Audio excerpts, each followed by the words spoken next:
जो सड़कें हैं वो हमने इनको लिख कर दी थी, उस पर भी अभी तक कोई कार्रवाई नहीं है। इसके 2-4 काम थे मार्केटिंग बोर्ड के।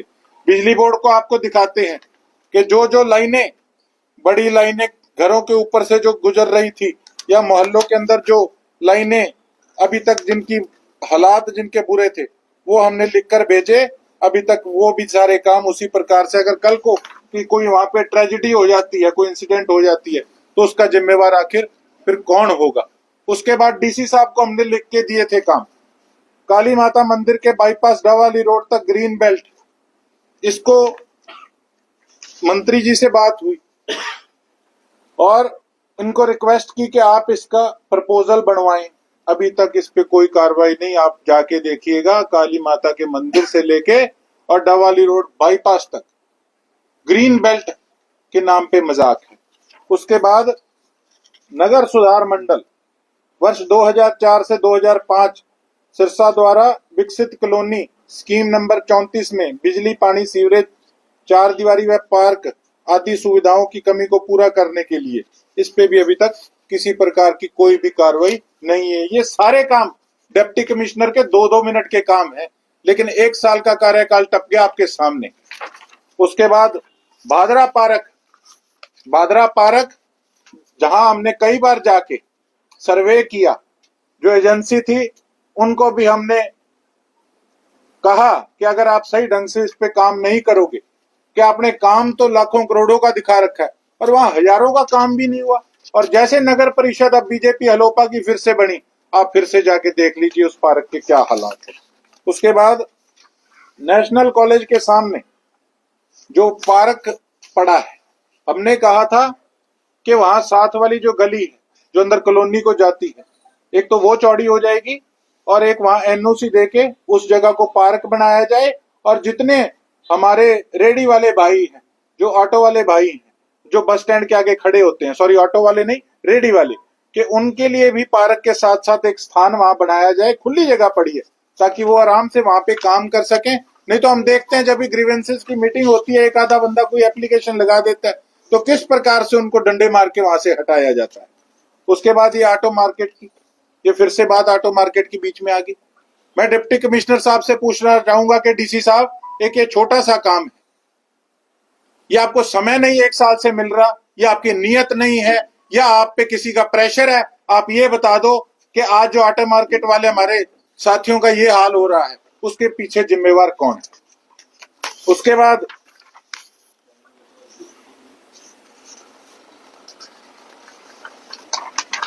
ये खंडा colony, MC colony, Govind Nagar, Khairpur, अगरसैन colony, नहरी पानी उपलब्ध, पंप के क्षमता बढ़ाई जाए, बूस्टिंग स्टेशन की। आपने देखा कि किस प्रकार से सुरखाब के आगे बिल्कुल एक छोटी सी मोटर लगा रखी है, तो अगरसैन कॉलोनी का, एमसी कॉलोनी का पानी जो है उससे कितना ड्रेन हो जाएगा।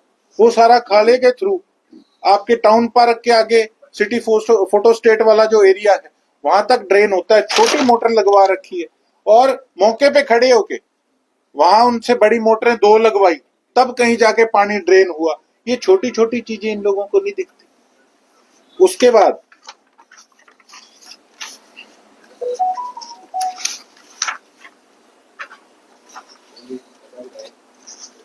शहर के अंदर सबसे मेन कारण आपको मैं बताऊं, जो हमारे शहर के अंदर सफाई नहीं रहती।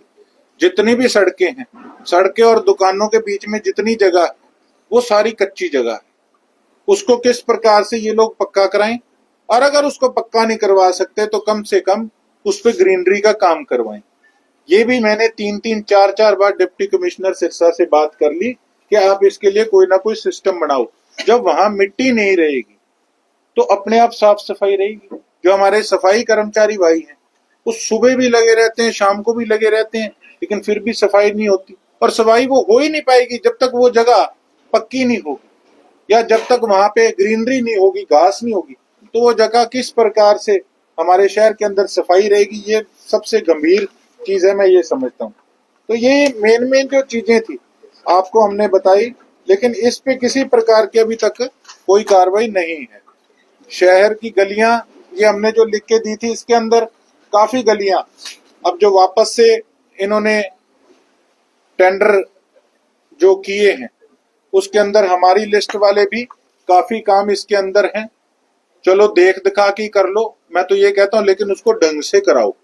अब एक ही ठेकेदार पूरे शहर का मालिक बना हुआ है, नगर परिषद का मालिक बना हुआ है। क्या उस ठेकेदार के अलावा किसी और में काबिलियत नहीं है? जब पता है कि सारे शहर की सड़कें उसी ठेकेदार ने बनाई थी और सारी सड़कें टूट रही है, लेकिन फिर भी उसको ब्लैकलिस्ट करने की जगह फिर सारे टेंडर उसी को दिए जा रहे हैं। तो ये शहर के लोग अच्छे से समझते हैं कि नगर परिषद में आखिर चल क्या रहा है। अब कोई भी आदमी छोटे से काम के लिए भी अगर नगर परिषद के अंदर जाता है तो किस प्रकार से गेट से उससे बाहर खोखों से पैसे मांगने शुरू हो जाते हैं। क्या ये बीजेपी और हलोपा के लीडरों को पता नहीं है कि हमारी नगर परिषद के अंदर आखिर चल क्या रहा है?